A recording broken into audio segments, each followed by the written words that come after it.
I often push people to ask is like, what's this for? Right. So like you want to switch from MailChimp to ConvertKit. It's like, what's this for? Like you want to start a YouTube account. What's this for? Don't be satisfied with the first answer. Go by one level deeper, go to the second answer, go to the third answer. And actually, ironically, like copywriting, you will probably land on some deeper human need that you have.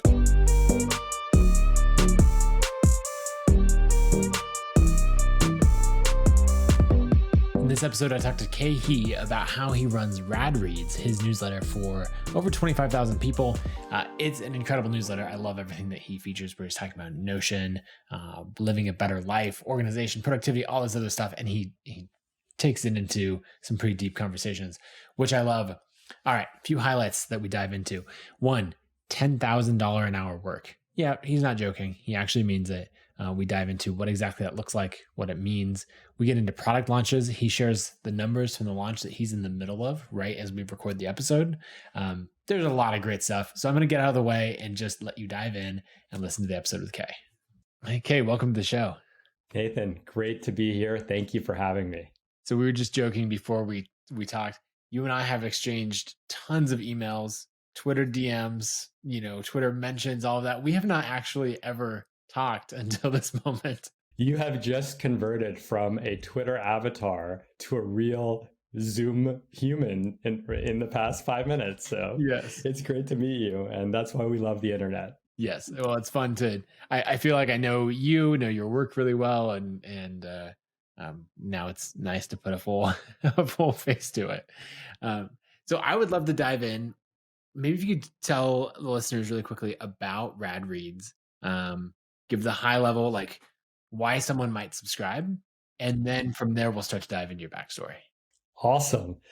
So RadRead, I guess I would start by saying I'm the accidental entrepreneur, an accidental creator. And I'll just show my cards immediately that like I've rarely had a plan in this whole internet game thing, and it's all kind of happened. And so what is RadReads and what can you expect if you sign up, when you sign up?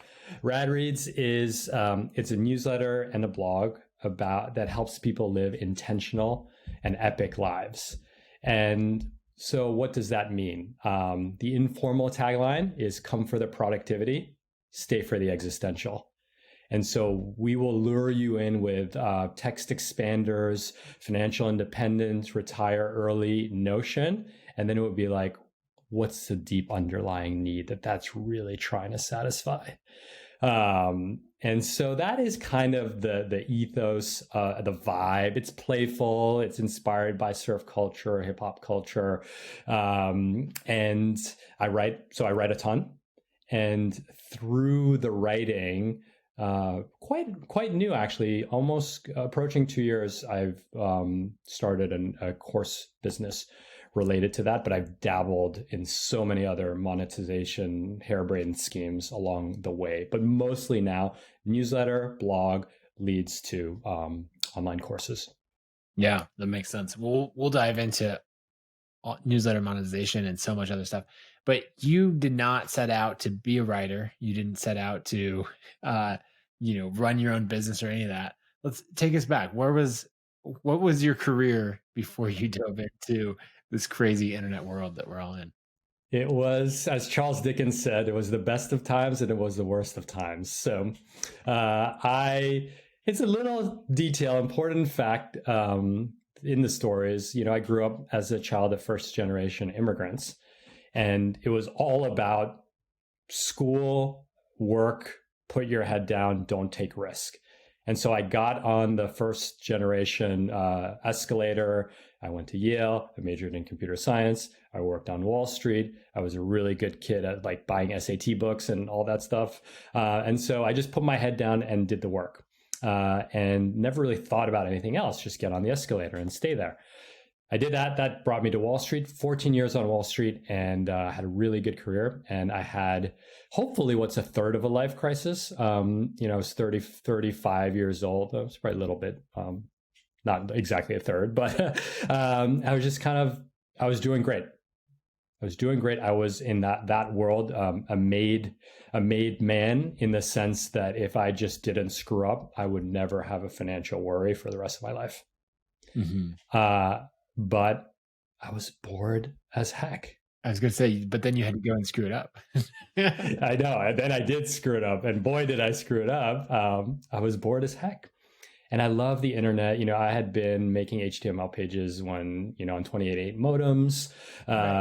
I had anonymous blogs, and because you can't do that stuff on Wall Street.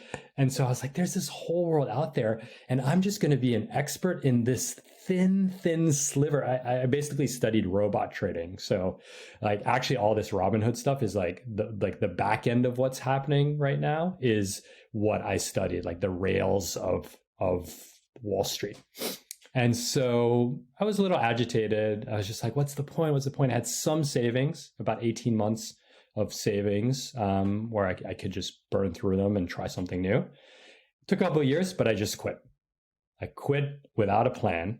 The only little anchor in this crazy sea of uncertainty was a tiny little Gmail-based newsletter that I had started.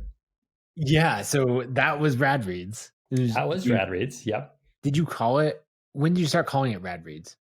I think it was like the third issue. The first issue, and we'll share it on Twitter for posterity when this all comes out. But the first issue was just a few reads from my recent vacation. So it was classic link blogging through Gmail, BCC, 36 recipients. I remember some of the articles that were in it. There was, like a Mark Manson, Louis C.K. interview. That tells you what time period we were in. Yep. And some Elon Musk stuff. But it was a few interesting reads. And I think 4 or 5 issues later, I just picked up RadReads. I was a sucker for an alliteration, but mostly I love surf culture, but it was all Wall Street people that were reading it. And I just loved watching them cringe when they had to say the word rad to me. And that was like really why I wanted the word rad. I do try to live that ethos, but I was like, I wanted to stick it to them just a little. I'd be like, you got to say rad. You can't say it is what it is. You just got to say rad when you talk to me. So those 36 people, did they sign up for it? Did you sign them up? How did that work? So I probably did something that would have violated GDPR rules, but they were my friends. Coming right up. They were my friends, and so it was just a hearty BCC, and it wasn't meant to be a newsletter. It was just a one-off thing. It was link blogging. This was almost 6 years ago, where it was still quite rare. It wasn't. Not tons of people were doing it. That was the phase where everyone had a podcast, right? Like it wasn't the phase where everyone had a newsletter. Way before Substack. Right. So it was link blogging, and those 36 people were my friends, and they were like, "This is so cool. When's the next one coming out?" And I was like, "I don't know. This is a one-off thing." Yeah, and so I mean that's interesting. This is something that Tiago and I talked about when he was on the show. Is this like hustle to, it's not even a hustle. It's just an ask of like, hey, I do this thing. You want on it? And in this case, you're preempting that somewhat where you're going, oh, here are people that I know are going to enjoy this. Totally. And so you already have that relationship. So you're pulling them into it. And totally. Because otherwise, when you're starting posting to a group of, like, if you're posting to Facebook or something, or it's hard to get the first 30, 50, 100 people. But if you're just texting people and saying, hey, I do this thing, I think you might like it, then it's so much easier. And I think there were 2 very, very strong tailwinds that I encourage any creator listening to this to latch onto. One is I genuinely wanted to read those articles. So it was effortless in that regard. And 2, there was a commitment to adding value through curation and through micro commentary. And so I was doing the heavy lifting for the reader, and it was very hard for them to be angry about it, let alone if anything they wanted more, because I was creating value in small amounts. Yeah, that makes sense. So where did it grow from there? Right, you're at 36 people on that list. Did it stay as a BCC list and keep growing, or? So it stayed a BCC list. I was working for about 8 months. There were like 3 more months before I quit. And so again, it was a BCC list. It probably stayed a BCC list until maybe 4 or 5 months later. And then I moved it to, we won't say the word, but it rhymes with snail simp. And you can talk about any platform you want. and I bought the domain, and I, created a little logo and had a hosted blog on Medium. But I think it was kind of growing at maybe, I don't know, maybe 30 subscribers a week, completely organically. Just people who you had sent it out to, forwarding it on to somebody else, and forwarding, and maybe I would like share the MailChimp thing on my Facebook feed, like things like that. But I mean, I think the thing that also people should remember is that I had 0 followers on any platform when this started. I had 0 Twitter followers. You had like friends on Facebook, and that was it. Exactly, and I had LinkedIn connections. Yeah. Did LinkedIn turn into a thing at all for promoting it, or not really? Probably on the edges, but I don't think so.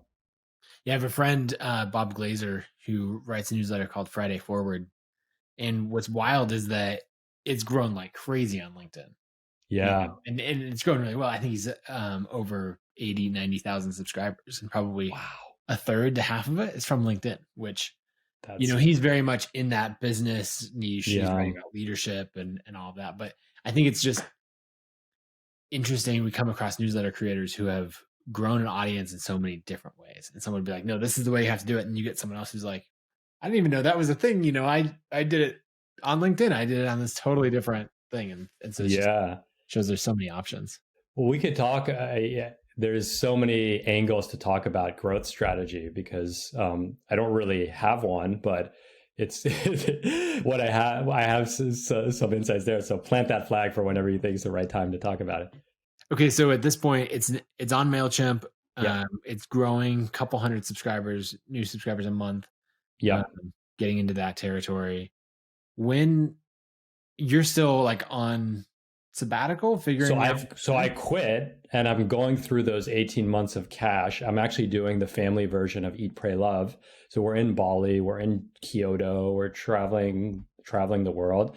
And really the only thing I have to do is to write this newsletter. And it's kind of, I think it was also, when I think about it, when you leave a high profile job, at least in that world, there's a huge loss of identity, because people immediately want to know, like, well, what are you doing? And that was the whole point, was I didn't know what I was doing. But at least this little newsletter kind of gave me this toehold, like something little that I could point to, and people thought it was nuts. I mean, crazy that was the thing that I was doing. But at least in my mind, it's like, well, I got this little thing. And Nathan, the point was not to make the newsletter into the business. It was kind of a way station in the process of figuring out what I was going to do. It just was something that I found I was so moved by. I just loved it so much that it just kind of would come out of me, that in hindsight, there was no keeping it bottled in. But at the time, it's important for people to know that I wasn't trying to set a business off of a newsletter. If anything, it was more like, hey guys, don't forget about me as I leave this fancy job. Like I'm still here. I'm still smart. I have unique ideas, and here's how to hear them. Oh, that's interesting. And I think a lot of people would think about leaving the fancy corporate job or whatever and just quitting without a plan or something like that. And like, sure, you can do that when you're young and single, but you did it with a family. Yeah. Well, so I always like to point out here is that I did very well financially at BlackRock. So yes, my wife is an artist. So I think the biggest question for US people is like, we didn't have access to insurance once Cobra ran out. Right. Separate conversation. But I had 18 months of savings that I was willing to, I call it an angel investment in myself. Like, so I was like an angel investment, 99% chance of it going to zero, 1% chance of spectacular return. I guess in my eyes, we're in that 1% now, not financial return yet, but definitely life return. And so I did have a cushion, and I had larger obligations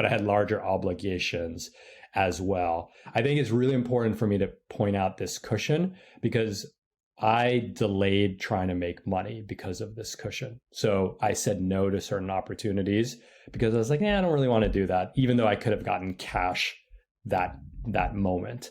And so I could. So an example was consulting. And so I think, people wanted me to come in and do like org design because I write a lot about, future of work and like org design or kind of like motivational team coaching or just like my old job, like solving hedge fund problems. Right. And so I didn't want to do that. I did do, and this was the kind of the first moment where I was like, oh, this could be a thing. Because of my newsletter, someone from Wall Street reached out and said, could you coach my executive team? And that was something I was interested in. And that was something that I did. I probably at that point had 1,000 subscribers on MailChimp. And I did that. And that was that first, it as an entrepreneur, when you have that boost of confidence, that's like, oh, we just jumped into level 2, right? And I didn't want to be a coach, but considering I had no plan, I was like, this is a pretty cool job. It pays, well enough to extend the 18 months to 24 months or 36 months. And it's aligned with the kind of work that I'm doing. And so that was a real small but very important tipping point that gave me the business confidence and the financial confidence that, hey, you might be onto something, Khe. Yeah. Yeah, that's good. Well, let's talk more growth strategies. Let's dive in on those. I'm curious what's worked for you to grow the newsletter from those 1,000 subscribers. You can share where it's at now, and then some of the things that worked, and then maybe some things that you thought would work and totally did not. Yes, absolutely. So where the newsletter is at now, it's 25,000. It's probably got 7,000 of culling in it. Like I think if you removed all the culling, it would be at like 45,000. But I don't care about that stuff anymore. But I am tremendously proud of my 55% open rate, which includes launch emails. And we can talk about launch emails. But I write my launch emails like they're blog posts with like a slightly different flavor to them, and people get very scared when they unsubscribe to a launch email, not the regular email, because the ethos of delivering value is there in my marketing strategy. We'll come back to that. So I think there were a few key moments, and my growth was all driven by press and partnerships, and none of it was targeted. The big two were CNN wrote an article about me calling me Oprah for Millennials on New Year's Eve of 2016. And they kept it on the front page of CNN Money for 3 days. Oh, wow. So it was like a feel-good story. I looked better. They like got this great angle of me with like my favorite sweatshirt it made me look like 100 times cooler than I am in real life. And it stayed on the front page. So that took me probably from like 2,000 to 10,000. It's like 8,000 in 3 days. How did that story come about?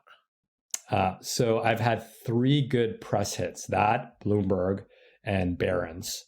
And those all came from the reporters being subscribed to the newsletter. Oh. And they were just like, this is because they were all, let me backtrack. The guy who leaves Wall Street, the fancy job on Wall Street with no plan and is willing to talk, most people, Wall Street people are not willing to talk because they want the option to go back. It's a very kind of closed-lipped industry. I was willing to talk. I'm like, yeah, and I didn't badmouth, but I was just like, yeah, not for me. Yeah, it's a crazy thing I'm doing with this newsletter. So they kind of observed that through my newsletter, that I had this kind of weird story. They probably were quite smart in the sense that like that's a story that people read, like the guy that quits, a fancy job with no plan. And then they just cold emailed me. And they're like, hey, we want to write a profile on you. I was like, Okay, cool. Cool. And so those three were big drivers. And I've been on two podcasts that really kind of were like 1,000+ boosts. The first was Patrick O'Shaughnessy's Invest Like the Best. I was I would never make the cut now. Like say, like I went to Yale.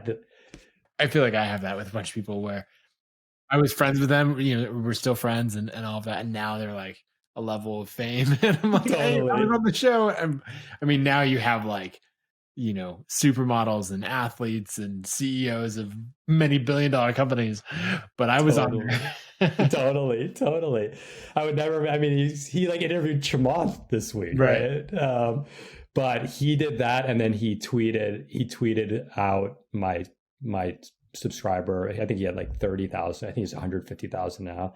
That was a big one. There was a gentleman by the name of Ozan Varol who actually is very private. He's actually a ConvertKit guy, but he's very private on so he's not really on social. He just has this newsletter. I think at the time it was 18,000, but they love him. And so when he shared my newsletter I was a podcast guest of his. I think it was like 900 subscriptions in one day. Like I think he had the highest conversion rate, like because I could see these. The worst, by the way, Ariana Huffington once retweeted one of my articles, and I think I got 5 subscribers from her 5 million Twitter followers, who are probably all bots. So press in those early days was quite incredible. And it really just kind of put me on the map. But outside that, they're really, Let's stay on press for a second. For someone listening, maybe they have 5,000 subscribers right now or 10,000 subscribers. And they're like, press is not something that I've ever considered. Yeah. It feels like you just have to get lucky, any of those sort of things. And I believe in luck. I also believe in manufacturing luck. Yep. And so what would you say to them? Yeah. I would say that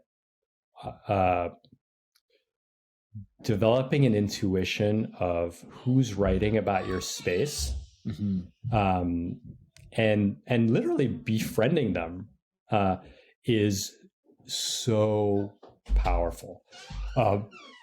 And so it's super powerful. And so what I did was, what I would tell people, I didn't do this myself, but find all the people who are quality writers in your domain, all the way from like the Wall Street Journal and the FT down to, local fire blog or productivity blog. And it's like being at a cocktail party. You wouldn't go up to them and say, hey, you want to feature me? You want to interview me? But you follow them on Twitter, you like their post, you drop into their mentions, always starting with adding value. You get on their radar. When the moment's right, maybe you slide into the DMs. That's a little aggressive, but maybe you do that. Always leading with adding value. Look for the people they're quoting, offer up new sources. Really just like think about who are the journalists or bloggers? How do I make their lives easier? How do I make their product better? I think a lot of people who, whether they're doing sales or they're trying to be featured in publications or have an idea of what they want their network to look like down the road. So many people have it's this vague idea. I want to be written about in publications and have these people as friends. And like, great, let me see your top 100 list. And they're like, my what? Yeah. Well, your spreadsheet that has the list of all the places you want to be written about and the people you want to, 12, 24, 36 months from now, you want to be able to say are your friends. And when you drop into their city, like shoot them a text and meet up for coffee. And they're like, I don't have that list. I'm like, well, how do you expect it to come true if you don't have a list? Absolutely. And I didn't realize this, right? I was very naive in my early days where I thought just the best content rises to the top. Not that I'm anywhere close to the best content. And it's like the best content doesn't rise to the top. It has a better chance to rising to the top than the worst content. Right. But the best content paired with incredible distribution is what gangbusters. And I think it took me too long figure that out. I got lucky that it kind of fell into my lap a few ways, but now it's like a conscious strategy to understand who the journalists are, tweet at them. And again, I don't say like, write about me. I say, hey, I saw you quoted Tiago, you should quote these 7 other people. They're really good too. And they have different perspectives. Right. And I'm not even one of them, but that's like quietly saying like, maybe I could be one of them too. But again, like you got to be really delicate about these are really important relationships. Yeah, that makes sense. And I think a lot of people would have a takeaway of like, okay, let me recommend these 3 sources, one of which is me. Yeah. And it's like, no, you don't even need to do that. Like, be really useful. And then they'll go, okay, who is Nathan? Who is this Khe? Let me click in and actually do a little bit of research. If I'm going to quote someone they recommend, I should figure out who they are. And then as they dig in, they're like, he should have recommended himself. His stuff is just as good as the person I'm writing the story on. Maybe it's the like next the quietest flex. Yes, exactly. I love that. What other things come to mind on the growth side? So I tell you a few things that didn't work. Yeah. And then I'll go back to what has worked a lot recently, because now I've kind of hit a little bit of stride. But those are, so the things that didn't work were Instagram, YouTube, just new channels. And someone gave me this advice a long time ago. They're like, be good at one channel before you even consider a second channel. And I messed with podcasting. I messed with Snapchat. I messed with Instagram. And I kind of say newsletters, blogging. You can kind of two sides of the same coin. But I wasted a lot of time on things that have a visual component. YouTube. I think YouTube is a phenomenal platform. It is just a skill set that I don't have right now. Yeah. I have, 30% of it, maybe some of the storytelling side, but the lighting and the freaking thumbnails, YouTube thumbnails, Jesus Christ. I don't want to like make a shocked face looking at your yeah. So find the one thing that you're really good at. And for me, that was email. And, I've bounced between 4 newsletters a week to 2. Now I'm at 2, which is kind of steady state. But for me, just firing up a new newsletter, people like it, people open it. It's quite easy for me at this point. And so the mistakes were flirting too heavily with other mediums, particularly ones that were very visual. And that's just a skill set that I don't have. Now what's worked, I would say, is 2 things. With 3 things. The unsexy answer is just publishing all the time. You just get this natural snowball of people sharing, right? That this kind of quiet compounding effect. And so it's not a secret. It's just, I've written 200 blog posts in the past 3 years and sent 450 newsletters. Like, right. If you maintain just above average quality, like stuff's going to find you. So that's the unsexy real answer. The sexier answer would be, I did see an opportunity in SEO through some of my involvement with Notion. Mm-hmm. And so if you search Notion, I'm basically one of the top search result on many, many different Notion searches. And that was me seeing an opportunity and like, okay, Notion, it's like knowing enough about the concepts of SEO and knowing a lot about Notion to be like, oh, okay, making a bet. People are going to search for this. I have enough page rank that I'll pass the mom and pop blog, but like I can't hang with like the big bloggers yet. But it was kind of like this moment, and I like writing about it. Like, again, it's like, I like writing about it and it adds value. And so I kind of jumped in there, and it's the traffic on Notion on my website. I'll give you an example. My blog before I started writing about Notion was like 10,000 uniques a month. And it was mostly people linking from my newsletter to my posts and like a little Twitter stuff. A lot of that traffic yourself, basically. Yeah, it was not very organic traffic. Yep. It was inorganic traffic. And then now with Notion, it's like 70,000. So it's like 60,000 uniques a month are just through Notion. That's fascinating. So, and that leads to and Notion converts, it's really easy to convert Notion searchers because you can just offer up a template as a lead magnet. And it's like the conversion rates are really, really good. I mean, Notion people love free templates. So it's when you say really easy. good, is that like 3%, 5%? Oh, some of them are like 10%. 10? Yeah, that is, I mean, for organic traffic coming in, they've never heard of you before. Yeah. That's a great conversion rate. Yeah. So it's so that I lucked into that. But that there's this whole challenge. It's like I don't want to be a Notion blog, right? And so I need to be very mindful of people coming in and being like, oh, this guy's gonna like tell me about feature XYZ of Notion. And then I'm like, have you ever thought about the fact that you're going to die soon? Like, you know, like, and they're like, what the heck did I sign up for? So I need to like really kind of balance that. And also just accept that, you know, there's a wave that I'm riding that is aligned with what I'm doing, but not totally aligned with what I'm doing, that at some phase that alignment will change. And, you know, I could quickly drop back or, you know, I'll have to adapt. I'll have to reassess.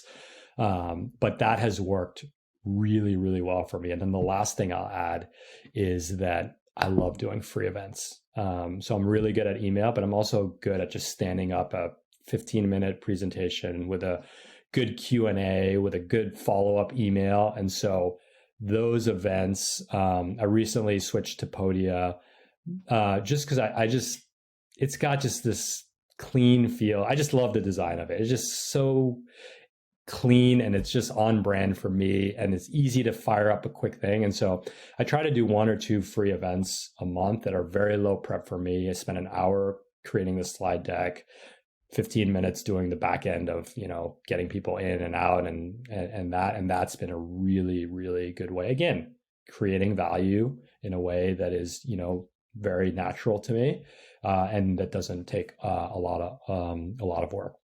And how are you promoting those events? Obviously, they're going out to your email subscribers. But is that through a partnership? Is that through social? What's driving subscribers? It's through, I suspect, I don't have enough of the analytics, but I suspect that it gets forwarded around a lot through email. Yeah. I'm getting better at partnerships. I'm not naturally inclined to do partnerships because it's like that newsletter, the reporter example, where it's like, but it's like, here's me. But I'm getting better at it because I really do think that they are, you know, Ali Abdal and I have had 4 like great sessions together where it's very little prep and we can get a lot of our audiences together. So I do need to like get better at positioning it as a win-win for both of us, because I just feel like a taker when I'm like, hey, here's my free event, show it to your audience. But I've been trying to push myself more to do those partnerships. And by the way, everyone says yes. I think I've established enough of a quality threshold reputation that they're like, if we're going to bring Khe on, like he's not messing around, like it's going to be tight, it's going to be useful. And so I think I need to get more confident to lean into that. And there's some imposter syndrome there, and just be like, yeah, like my free events are good. And so I should not feel ashamed or timid to go to someone and say, hey, do you want to show this out? Because I'm actually helping them. Yeah, that makes sense. And there's a version of events that people used to do, like partnership webinars. And that was sort of the thing of like, maybe this was most common 5 years ago, something like that. And it still happens a lot, but it's basically like, hey, I'll come teach a webinar to your audience. At the back end of the webinar, I'll pitch a course, and then you'll get 50% of the revenue. And there's that version of it, which a lot of people do that well. But I think what you're talking about is, hey, you and I have a topic that we both care about. And it's the sort of thing that we riff on quietly behind the scenes with our friends. But like, I don't have it fully formed, and you have a lot better ideas on it. So why don't we do a joint thing? We'll come together. We're not promoting anything. All we're saying is subscribe to each other's newsletters. Exactly. And that's the sort of thing where, I mean, it's almost easier content to make when, you think about the amount of prep that you and I did for this podcast. Like, we're just jumping on and talking about a topic that we love rather than like putting together, Exactly. hours of writing blog posts. Exactly. And I think that, I always offer the affiliate link and all that, but I saw expensive online courses like 9,000 to 1,500. No one's going to like see me for 5 minutes and run to smash that buy button, right? Like that's not how it's not B2B sales, but you're not smashing the buy button for $1,500 until you get to know me. And so, those partnerships, unlike those ones from 5 years ago where the conversion takes place at the end of the webinar, it's like you're nurturing that lead for 6 months, right? And so you almost can't, you can get partnerships to drum up a launch just to like build buzz around it. And, there will be some quicker conversions, but my whole ecosystem personally is not set up to quickly convert anyone. Like, you got to get to know me. I want to earn your trust. And then a tiny percent of you are going to pay for a premium product. Yeah, that makes sense. Well, that's a good transition into monetization. So I'd love to hear, maybe going back, what were some of the first ways beyond coaching that you made money from the newsletter? And then we can dive into the courses and all that now.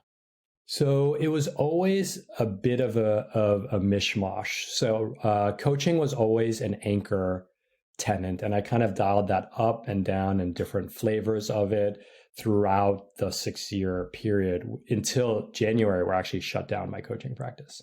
Oh, wow. Where I was like, your blog post, like the ladders of wealth, I was like, I am not going to accept money for time anymore, because I finally found product market fit. And it was time for me to invest in my business, not in selling my time. And so coaching was like the main anchor tenant throughout it. I was surprisingly, Patreon was like 15 to 20K a year. Okay. So, it was a real amount of money, not enough to live on, but that was one. After the CNN article came out, a bunch of like book people approached me. I actually didn't get a book deal. I wasn't ready. I wasn't talented enough. I still may not be talented enough, but back then I definitely wasn't. Yeah. But I got, like, again, through like the Wall Street thing, I kind of became the guy that can talk about like happiness and money, the money happiness guy. And so a little bit of speaking. And that was really the portfolio. Oh, and I had a part-time, I was an entrepreneur in residence and then became a contributing editor at a media company. So I drew a salary, a small salary there. So I kind of cobbled it together between those things. One thing that never worked for me was sponsorships. Now, despite having, a decent size audience and, high conversion, high open rates, high click rates, here's what what it took me a long time to realize about selling ads. You have to sell them. Selling ads is a very, very time consuming process. Yep. There were a few opportunities from friends and readers that could kind of come in. So assuming you could sell the ad, there was another part of the ad that was difficult, designing the ad, right? Like helping them with the copy. And again, remember, at that point, I was one person. So I'm like in Sketch, trying to turn their PNG file and make the transparency come in before Canva comes out. I don't know how the heck to do that. Trying to be a graphic designer and a copywriter and a conversion writer all at the same time for not that much money. And then the ops behind it. How many people click, how many people click my ad and all the UTM stuff. It was just, it seemed like so obvious of a thing to do, but it was so brutally painful every time I did it that I was like, I am not doing this. And my goal for my newsletter, my style is not going to be one with I think of my newsletter style as like a craft beer versus Bud Light, where it's like a very specific group of people are going to be interested in it. Like a lot of people are going to be like, this is not for me. It assumes a certain level of financial stability. It assumes a certain level of intelligence, obsession with productivity, blah, blah, blah. So ads never worked for me. I'm so glad that, I mean, now I'll get an occasion, I'm like, nope, no interest. So Someone's that, like, hey, could you no? yeah, no ads. And then a little bit of, here and there affiliate fees. So like there was always like some way to cobble it together. But to tell you the truth, like I didn't really start I made enough money to like keep extending that 18-month runway and not like incinerate my savings. So I kept extending the runway, but I didn't really make, significant money where like I don't have to like move money out of my savings account until the course business started about 18 months ago. Yeah, that makes sense. So what are the courses that you're selling now? So it's really just one course. And the course is called Supercharge Your Productivity. And it is in its 6th installment. And as I was telling you earlier, it is probably this one installment going to cross a 6-figure launch, potentially while we're talking. And so it's very close, and cart closes tomorrow. So it's a 6-week, and it's heavily inspired. I mean, Tiago is a friend and a mentor, and it's very heavily inspired by the way Tiago has approached cohort-based courses. It has a second brain feel to it. And I'll tell you the interesting little story. Do you want me to tell you like how I didn't set out to? I'd love to. Okay. So about 18 months ago, I really start using Notion a lot. And I just think it's so cool. And as is the case with ConvertKit, if there's a product that really lights me up, I'm just going to talk about it all the time. No affiliate. I mean, I might collect affiliate here and there, but it's like, that's not the point. Right. The point is to show how passionate I am, because things like ConvertKit, Nathan didn't tell me to say this, like they've changed my life. I couldn't do this in the company with the monkey on it. So 18 months ago, I started using Notion, and it was just like, I was a longtime Airtable user. Before that, I used Microsoft Access, like rest in peace. But I was just like, I liked firing up a small database, because like that's how my brain works, and that's how it's way more powerful than a spreadsheet. And so I'd been using Airtable for a long time, and Airtable is an incredible product. I mean, it is incredible product. And then Notion came out, and it was, I was just consumer enough that like Airtable had just too much stuff that wasn't right for me. And Notion was just business solution enough to like tip me. And I love good design. Like I'm a sucker for products that like really light you up, and like Apple, to give you that Apple feel to it. And it did that. So I started using it. And at that point, I probably had 15,000 people on my email list. And, I would just write posts about Notion and include them in my email list. And people are like, what is this Notion thing that Khe's writing about? Let's look at it. And basically what happened, 2 things happened. Actually, I'll come back to how they happened. But there's a really little important piece of internet history that makes me really lucky, because right around that time, Loom came out. And what happened with Loom was the godsend that I didn't know I needed, because the whole thing about Notion is like showing people how to do something that's tricky. Yep. And that's hard to do on YouTube. Like it's just too slow. And so Loom came out, and all of a sudden I could just fire up these like 1-minute videos, share them on Twitter, anchor them in a blog post or something. And I just like became one of the more active power users of Notion on Twitter using Loom. Mm-hmm. And again, better to be lucky than to be smart. Like Loom really opened that. It opened a whole new distribution channel. And little known secret, Loom has a call to action button on their videos. And that button was converting really well for me. Because think about it, I just wrote you a tutorial, and I'm like, grab the template by hitting this button in this prominently featured in this video. And then it was just like a ConvertKit opt-in form or whatever else. Yeah, exactly. And so it just kind of like, it was just firing so well. So Loom happened there. And then on my newsletter, people were like, oh, cool. Okay. Like we saw Notion. Cool. Let's try it. And then they would open Notion and they would try to do what I did. And they're like, how the heck do you do that? Like, I just see a white screen. And I saw that enough. And at that point, my stack of like my website, my email list, my call to act, my CTAs was like legit enough that I just fired up a quick page on Gumroad. And I'm like, hey, I'll teach you how to use Notion in 4 weeks. And it was $500 and for the first $500. Okay. $500, 4 weeks. And the reality was, I know this in hindsight, it was just people that wanted, I'd say 80% of people just wanted to support me.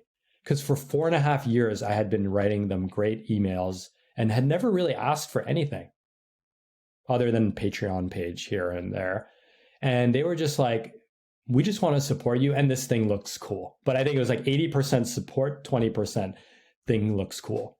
So I fired that up. I kind of drafted a syllabus really quick. Again, Notion lends itself really well to like online teaching because you just kind of like move the blocks around. It's like giant Legos. And I kind of did that course. And I think, what was that one? It was like 15,000 in revenue, maybe.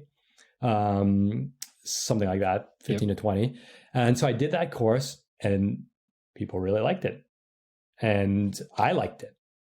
And so I realized, I'm like, okay, I'll do this again in 3 months.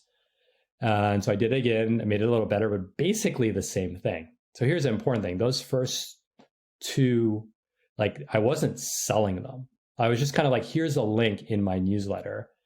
And, I was getting this like really low hanging fruit, not low hanging fruit, but like I wasn't persuading people to buy it. There was more like acts of kindness that they were supporting me versus like truly wanting the product. Third cohort, somewhere in the third or fourth cohort comes around. My timing's a little bit iffy, but I started to work with actually Tiago's marketing coach, Billy Bross. Mm-hmm. And I was very skeptical of business coaches. And it was outside of what I normally pay in it. But I trust Tiago a lot. And he's like, Khe, you're good at email. This guy gets email marketing. And he's like, I promise you it will pay for itself. And I was just like, I'm like, Tiago, you have never strayed me wrong in this whole journey. So I went for it. And that was, I have chills now. Like it totally changed the trajectory of my business, learning how to write emails that convert. Yeah. So you didn't set out to be a writer. You set out to computer science into finance. And then you're like, okay, somehow I'm going to like stumble and become a writer and write this newsletter. It's getting 50%, 55% open rates and crazy engagement. But that is a different skill. Yes. Right. Writing for engagement, writing for it to be shared is not the same as writing for conversion. So take us through that. What are the differences? And most bloggers don't know this. PSA to all you bloggers listening out there, start learning copywriting yesterday. Right? What's that story? When's the best time to plant a tree? 20 years ago. When's the second best time to plant a tree? Today. You heard it here with the man, Nathan Barry. Understand copywriting, which, by the way, copywriting in its own way is kind of a nebulous thing, right? It's like the psychology of decision making. It's the psychology of persuasion. It's specific words choice. It's storytelling. So I basically, I worked with Billy, and it just blew my mind because here's another thing. I don't like selling. I don't like asking people for things.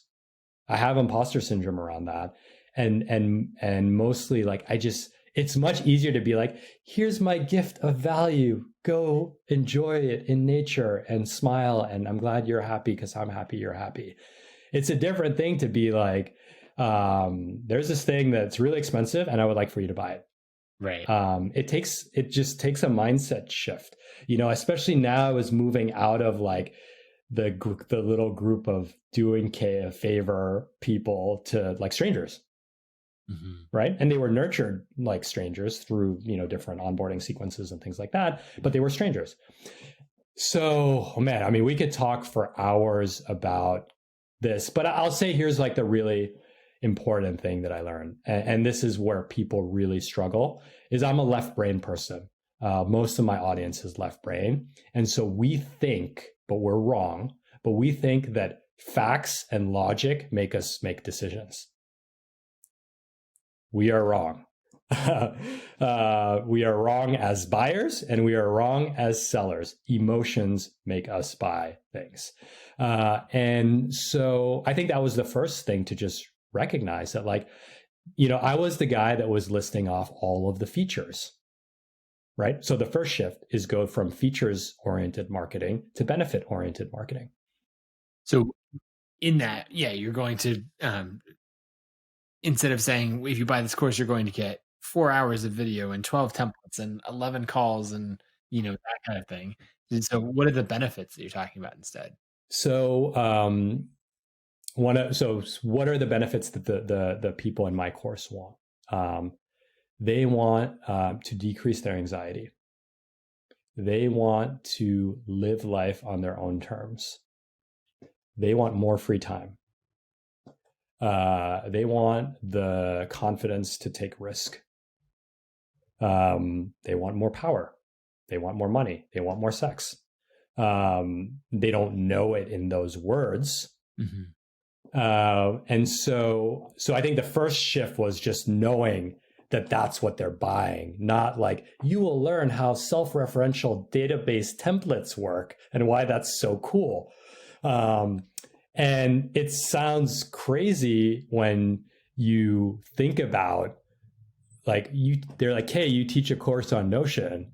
Like, how are they going to get more power through your course, right? And so the answer is this. Well, what's your system? We were talking about this. What's your system for keeping track of the influential and powerful people in your industry that could benefit your business? You don't have one. Right. I will show you how you can boost your sales. This is now being like internet corny. I will show you how you can boost your sales in half the effort with this system for relationship building. I call it, the powerful persuasion, CRM. And it happens to be in Notion. And so that was the shift. And I want people to hear and to know that there's nothing nebulous here. If you look at any advertisement, right? Classic one. You never own a Philippe Patek watch. You only hand it down from generation to generation. It's a freaking watch. And you are telling me that that is the key to being a good father and an enduring legacy? You see it everywhere. Banks, watches, cars, cigarettes, meditation apps, right? Sleep better, worry less. That could be calm. That could be a sex toy, or that could be a nutrition powder, right? Right. Everyone wants that.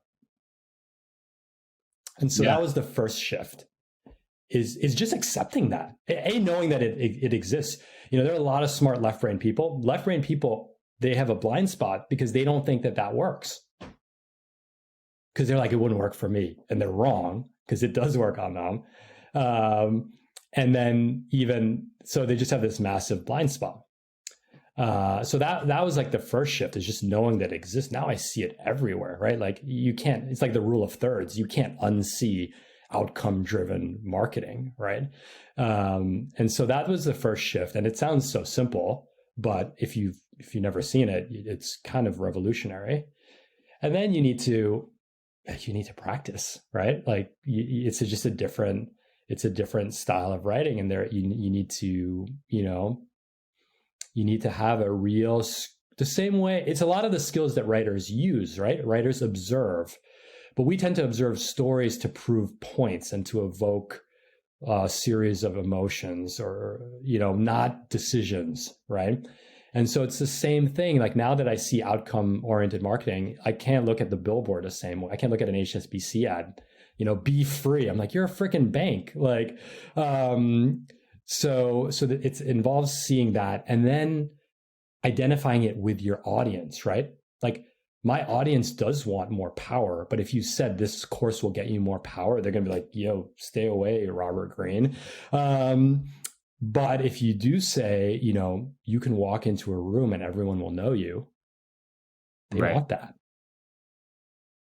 And that's its own art form in like identifying the language. So, so I write in my course, like part of the things, like you nudge them, like, I know you fall for shiny new toy syndrome. I know you bought the Oura ring thinking you'd get more sleep, but the real problem is that you drink too much. Like, like you can kind of like, there's not many spaces where you can use the Oura ring in your marketing material. But if you're my audience, like 80% of them, 95% of them have heard of it. Right. So you got to like start tweaking, and that's the real art form.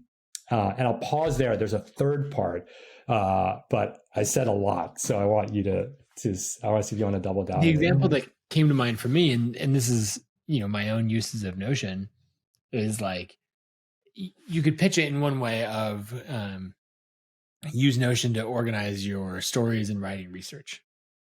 Okay, great. I'm sure lots of people do that. Lots of people want to do that. That's fine. The thing that would speak to me is when you're writing and you have the point that you want to make and you're about to use a story from your own life for the 17th time, don't you wish you had, like 11 stories of great creators that you could be like, oh, this one, let me pull it in. And I have that because, Isa on our team, who you know well, because we've written one of these stories on you. She is like this incredible database. Like I go to her and I'm like, Isa, give me a creator who has struggled for years and it took them a long time of showing up consistently, and then they were successful. And she's like, oh, let me give you, here's 4 stories. Totally. So, as a writer, I want this ability to pull in stories and quotes and get myself unstuck and bring interesting and novel things to my readers. Totally. And so really, like, sure, the solution that we use is a Notion database, but like that's the thing. And so if you were selling Notion to writers, you would be all about that. And you'd be like, oh yeah, we'll implement it with these little things over here. But let me talk about the pain that you're feeling and then the benefit, right? If we go all the way down, it would be, I'm standing in a room of people, right? And someone goes, Nathan, I love your writing because every time I come across something, I discover someone new that I wasn't following before. And all these bloggers use the same tired examples, but you, like have all these obscure references. And like that's just one example, but that's the kind of thing that we're talking about, of bringing it all the way home to the feeling that we're trying to create rather than just the features. Absolutely. And actually, it's funny that you say that. One of the bullets in my sales, it didn't make it into this latest version, is you'll watch in amazement as the presentation slides write themselves. Nice. That's great. But that's the thing, like that bloggers don't know how to do that. That's a different skill set. And so that was a total, and again, it lends itself really well to email because email is intimate. You can go longer form on it. You don't need visuals. So that combination of like really being dialed in with like my segmenting and my different onboarding, automations, plus layering that skill on top of it was like totally gangbusters. Yes, you did a little copywriting thing where you left an open loop that we could circle back to when you said there's a third thing. So let's come back to that third thing. And it's the rule of thirds too. So the rule of thirds. So the third thing was actually something that makes it all come full circle, because there is, people who are hearing this are there's probably some group of them that's like, this is very psychologically manipulative, what you're talking about. This is why I hate capitalism, like, et cetera, et cetera. And they're not wrong. They're not right, but they're also not wrong. And so I think that, two things happened. One was that a lot of copywriting is around identifying pains, right? There's a common copywriting aphorism that's it's much easier to sell painkillers than to sell vitamins, right? People want to pay money to make a pain go away more than they want to pay money to buy a better version of themselves. And that's kind of a well-known, or at least well-known to me thing. So that's one thing. And that's kind of fundamentally at odds with the RadReads ethos. Because the RadReads ethos is not to be like, you suck, buy this, do this, do this. It's like, you're awesome, just this change can make you more awesome, or this approach could make you better. And in fact, one of the common copywriting formulas, this is for the left brainers who are skeptical of copywriting, there's so many formulas, and they actually are quite effective. One of the formulas is problem, agitate, solve. So you identify a problem, and then the agitate part is you like take your knife and stick it into their hearts and like make the problem feel 10 times worse. And then you're like, oh, by the way, I can sell you something to make that go away. And I just fundamentally don't like doing that. And so I made a promise to myself that I'm not going to sell painkillers anymore. And I tried that and it worked. Selling vitamins is much harder than selling painkillers. But what makes me more proud of this recent launch is that it was all through the message of vitamins, of better versions of yourself. Don't get me wrong, we still called out to pains and frustrations, but the anchor wasn't that like you're not good enough. The anchor is you're good enough, you can be better. And I'm really proud of that. It was extremely difficult. It is extremely difficult. I'm not convinced. I'm not convinced that it's a new skill that I have. It could be just a one-off fluke. And so that was like my second shift in copywriting. And then last point for the skeptics out there, like know that, like if you have a product that you believe in, then there's nothing wrong with this, right? It's the same way of like the way you write a headline. Like if you don't write a good headline, no one's going to open your email. You could be the best writer in the world. No one's going to see your art, right? So if you could stand on the back of you would buy your own product at that price, then you pair it with the version of selling that works for you. By the way, that's how commerce works, right? You have to convince people to buy things. But, it doesn't work with mediocre products, or it works until it stops working quite, violently. Yeah, that makes sense. I want to talk a little bit about the structure of your team and where you're taking the business. Because that's something, if we think about a lifestyle business, or we think about, not building a big empire and like trying to build the next lynda.com or something else, I think people have a hard time imagining what lives between Khe just operating completely by himself and running a newsletter, and all the way at the other end of like trying to build the next $1 billion startup. So I'd love to hear how you think about that and what you're building. Well, I have a little PTSD from working at Wall Street, where at any point in any minute of my life, someone could ruin the next 48 hours of my life. So with a phone call or an email or a meeting or something. So I'm a little scarred by that. And it's made me very, very closed off to anyone being able to tell me what to do.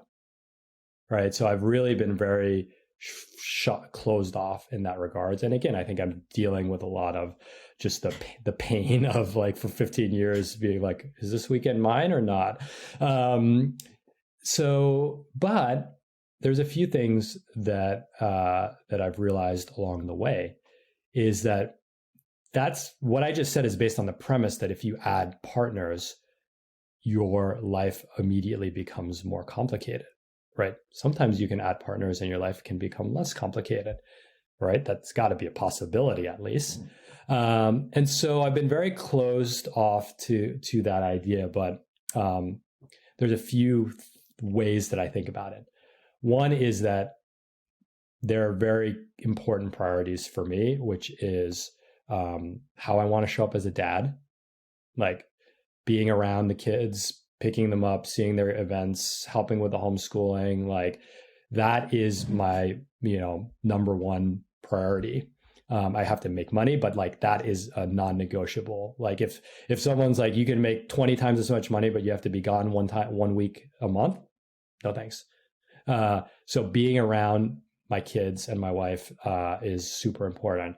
The second is, you see that surfboard behind me, or maybe it's being cropped, yep. But, surfing, like I surf every day, and that's my definition of wealth. I'm not wealthy. I mean, depending on the definition, I am or I'm not, but I'm not independently wealthy to the point that I can't work. So I need to balance my hobbies and my loves and my passion with the thing that brings me income. And so non-negotiable is, so I live walking distance to Manhattan Beach, and I don't have meetings my first meeting is at 12:30 Pacific, so that I can watch the tides and the winds and just run out and surf for a couple hours every day. So that is non-negotiable for me. And the third is a test, is like anyone that I deal with. And again, I've earned the right in some regards to get here because my business has hit a certain point. But anyone I deal with, like I want like a test, and this is less for like individual course clients because I can't. They're not faceless, but there's a separation with them. But counterparties, contractors, VAs, consultants, like the test that I employ with them is, if it's like the day after New Year's and it's a Saturday and they want to talk, am I excited to talk to them? Right. And if I am, then they should be in my orbit. They should be the kind of people, even clients, like coaching clients. I don't have them anymore. So the thing that I'm protecting is my family life, my hobbies, my mental, like my spiritual health, my physical health, my emotional health, and who I spend my time with. And so if those three, and what I work on, obviously, if those four things are protected, then I'm willing to explore growing, right? And so if I were to grow, an easy test would be, I'll only hire people that I would not feel bad talking to on the Saturday after New Year's Eve. Right. And that might slow your recruiting process down. Like you probably can't scale to, Facebook levels with that threshold. But again, I don't want to be Facebook levels. So I've been thinking about that more now that we have achieved product market fit and there is a path. Like I don't need to create all the slides for every course. Right. Like that's not a good use of my time. I could have a head of education. I could have a head of social, right? Because the thing works. And so now it's about just like amping it up in the right places. But again, subject to those four constraints that I have as the business owner. The second thing that I'm more excited about is that I believe that like I'm good financially. Like my life's fine. I love working. That's an easy one. So like you'd have to carry me out. I always say, would I have the day I had today if I won the lottery yesterday? Right. If I won the lottery yesterday, like I've been excited to talk to you for years, right? Like if my bank account was different, I'd still want to have this conversation, right? So that's my test is like if I feel fortunate to be able to do that for the most part. So I'm good financially, but we are sitting on a business that has product market fit where the engines for growth are quite obvious to me at this point. And so what if I could transfer some of that growth or excess profits to people who aren't me? I take whatever the thing I need to live, but that's actually not that much. And so if you take people you'd want to spend January 2nd with, people who are uniquely talented and creative, and they would want to, get involved with an engine that could have life-changing ramifications to their personal lives, and that would make me so happy. I'm very open to that.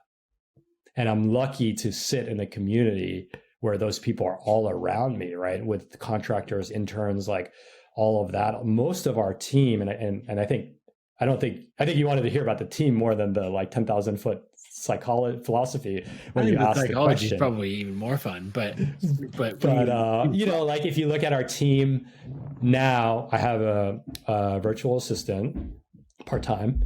I have an intern part-time. They all have full-time jobs or are in school. I have two teaching assistants who are cohort-based. And then we have 8 alumni mentors who are kind of like pop-up, you know, event staff, so to speak. And that's, and then I have a bunch of consultants for writing, for copywriting, for SEO. Probably need to dial up some of my email automation, so looking at one there as well, and a bunch of consultants. So we could bring that, some version of that in-house, not in the not too distant future. But again, it's going to be, look,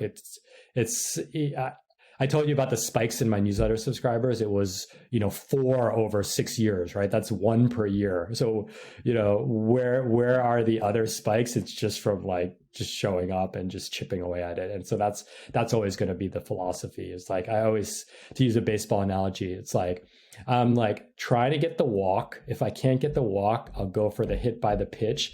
And if I'm really, really lucky, I'll hit a single. Yeah. Like that's what we play for. That makes sense. And I love what you're saying about bringing in other people. And I used to have this idea of wanting to run a totally solo business. And then obviously I'm not doing that now. I've got 60 people on the team. But it's so much fun to bring people along for the journey and to have those people where when they like drop you a Slack message and say, hey, can you chat for a bit? Yeah. Like, oh man, you're thinking like, yeah, absolutely. We haven't caught up for a couple of weeks. Like that would be so much fun. Let's do it. So anyway, I love people building teams on their own terms. Yeah. Like for me, not having a team at times, especially in the early days of ConvertKit, was really stressful. Yeah. But now, and a small team was really stressful. But now let's say that we have a denial of service attack or spammers are doing nefarious things. Someone asked me the other day, oh, do you get many fraudulent accounts signing up? And I was like, yeah, like 200 to 400 a day. It's a lot. But now there's so many people that are able to take care of that. And they're so much better at it than I am that like, to your point earlier, my life has gotten much less stressful because I've brought these people on. Totally. The last thing that I want to talk about is you have this idea that you talk about with the RadReads community of $10,000 an hour work. And you hear it and they're like, that is absurd. $10,000 an hour work doesn't exist. Or they probably get into some, political or philosophical argument about it. But I feel like this is the point that I'm trying to make with so many people about leverage and everything else, and you make it better than I do. So I would love for you to break it down of what you mean by $10,000 an hour work. I love it. Yeah, I mean, it's I stand on the back of giants, and like your Ladders of Wealth post is one of those. And so it's a very simple matrix because people are visual, and on one axis there's skill, so high skill, low skill, and on one axis there's leverage, low leverage and high leverage. And as you go through every quadrant, you go from $10 work to $100 work to $1,000 hour work to $10,000 hour work. And so we could go through. They're actually quite easy to go through. So $10 work is the easy threshold is like, can you do it hungover? Inbox zero, Slack messages, formatting documents, all that stuff. $10 work, high dopamine, low impact, low leverage, low skill, but we do a lot of it. $100 work is a little bit of a little trickier category, right? It's when you leverage the wrong thing, or you're leveraging like a lower level skill. And so $100 work could be things like learning GTD or having good SOPs, text expanders. It's like things that definitely are efficient, but they might not be so effective. And in that quadrant, I always joke, I'm like, do you think Jeff Bezos uses GTD? right? Like Jeff Bezos has like 8 things he needs to do. It's like call Janet Yellen, call Joe Biden, call, President Xi, like you just need GTD for that. And so I think that, we can get seduced into, myself included, in Zapiers and ConvertKit automations and all that. It's like, okay, they're useful parts of your business, but by themselves, they're worthless. Right. So that gets you to the $1,000 category, which is high skill, low leverage. And the joke about the $1,000 category is like, it's the high powered bankruptcy lawyer that charges $1,000 an hour. It's the 10x engineer that works for, some flashy startup that's making a ridiculous salary. And I just paid about $600 an hour lawyers today for an acquisition we're working on. So, we're looking around the room and you're like, there's a lot of not quite $1,000 an hour work going on, but it's exactly the category that you're talking about. Totally. And here's where here's the brass tacks is like $1,000 an hour work, whether it's $600. The point is you have a unique skill that you can extract the market rent from. And it's probably pretty defensible. Like that bankruptcy lawyer is not, that $600, he's not worried about being unemployed. So let's be clear.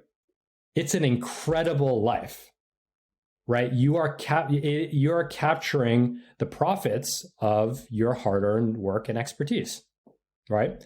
And especially if you're salaried, right? You get vacation, you get benefits, like that is a very good life. It's not that risky. It takes a while to get there. It's quite low risk.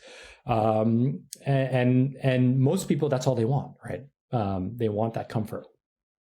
Then there's $10,000 work, right? The thing is, like, you can't take a year off if you're that lawyer, unless you're independently wealthy at that point. Right. And so then there's this next part where the thing keeps working when you're not working, right? And so, I had this great moment when I was out surfing and I came back and I noticed on my course that like an office hours had happened, the video was uploaded, the Slack channel was updated, and all the customer service requests were responded to. And I had been surfing the entire time. I used to do all of those things. You used to do all of those things. And so $10,000 work is leveraging a unique skill, right? So I people often think that that's like recruiting. I mean, recruiting is a big one. Recruiting and team building is a big way to build leverage. But let's go back to the thing we were talking about, press. I would make the argument, and for those of you who don't know how this podcast came about, I cold emailed Nathan's team. Yep.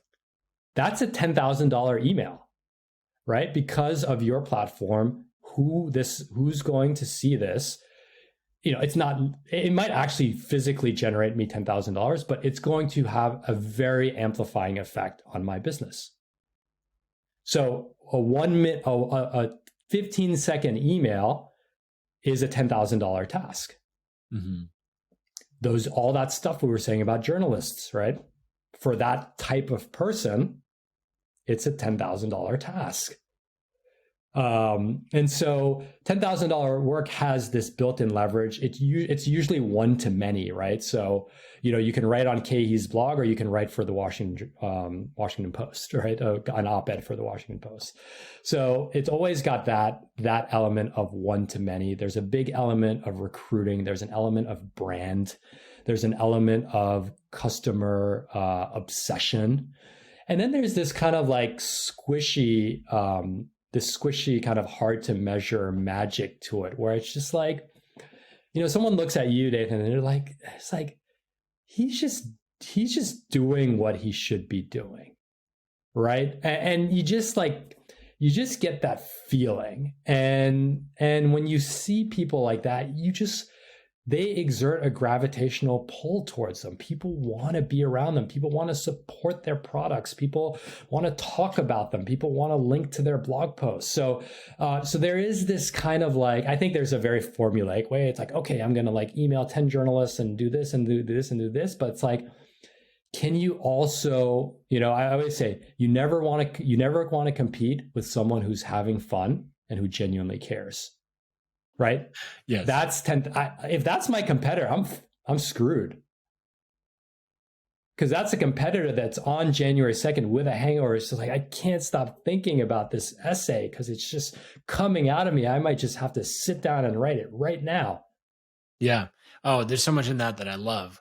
Like, I mean, that intersection between skill and leverage, where you can get someone who is um, taking this unique skill, whether it's writing or design or email automation, any of these things, and making it reach a lot of people.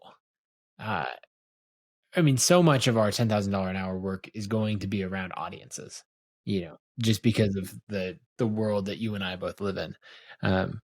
But it takes the same amount of effort. That launch email that you wrote, one of 7 emails over the course of a launch or something, they are the same amount of effort if they go out to 1,000 people or 25 Yeah. people, and that's so any $10,000 an hour work is the kind of thing that takes the regular work. Copywriting normally is Yeah. let's say it's $1,000 an Yeah. hour type of task. It's a unique skill. Yeah, it is a very important skill. If you're doing it for other people, it's worth being paid a lot for. But then what moves it to that last quadrant is when you're like, I actually control the audience and have this leverage. And it goes up from there. I think one challenge, this is what I run into. Yeah.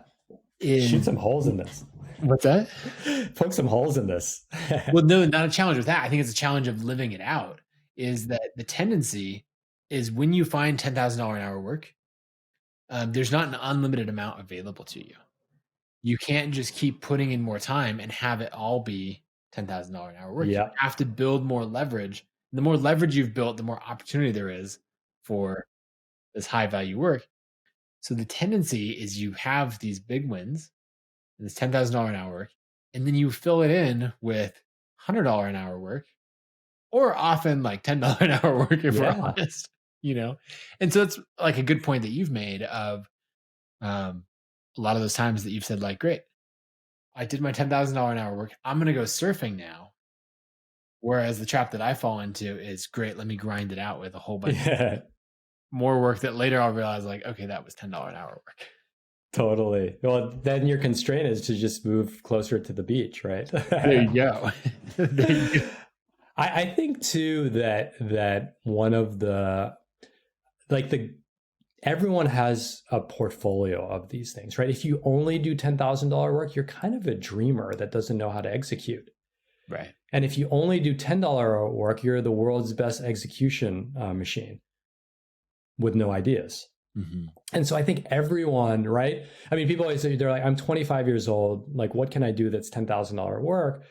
I don't have that. I don't even have the $1,000 work. And it's like, yeah, you're in a phase of life where you are more focused on 10 and 100, but it doesn't mean that you shouldn't think about or do, right? Maybe try to commit to one meaningful relationship a month. Mm-hmm. Right? Professional relationship a month, right? That's your $10,000 work, right? Just like Jeff Bezos is never going to be, line editing an email unless it's to Joe Biden, right? Because that's just, there's no point in that. So everyone has their kind of portfolio of the activities, because you kind of need all of them, like in life, right? You do need boring execution, right? Like you need to pay your bills, right? Or if if someone else pays your bills, you need to make sure that other person paid the bills, or that you got to hire that person to pay your bills. So I think that that portfolio approach is much more sanguine than just being like, I need to be in the upper quadrants. Right. Well, there's something that I like to do. One of my favorite questions at work is, what would have to be true in order to, and then fill in the blank, right? Because it's not, can you do this? And you're like, well, let me tell you all the reasons that I can't do it. Can we achieve this as a company? Ooh, maybe, I don't know. You go, what would have to be true for us to hit this growth goal, for us to land this level of candidate or whatever? Yeah. And it gets you into that mindset of like, okay, I have all these reasons that showed up that we can't do it, but you asked what would have to be true. So let me set those aside. And then I'd say like, okay, well, our conversion rates would have to be this. Our brand would have to be at this level that when we send the cold email, someone actually reads it and goes, oh, ConvertKit, interesting. Rather than being like, another recruiting email, whatever. Right. So it gets you into that mindset. So if someone is in the position of they're thinking like, okay, there's no $10,000 an hour work in my world, maybe there's just $10 an hour work. I don't have the skills.